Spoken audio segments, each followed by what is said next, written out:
part of which intrigues me, which makes me think about how to connect the dots is the brain part, the structure of the brain.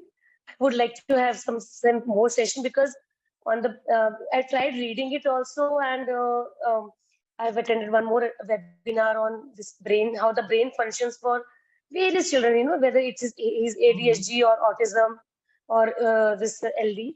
So how the brain, if we understand how the brain functions, it can really help us to help with when you showed the pictures of the brain, the difference between the brains.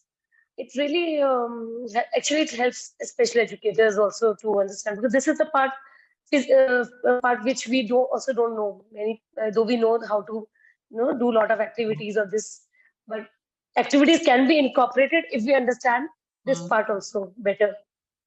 That is the thing which I really love.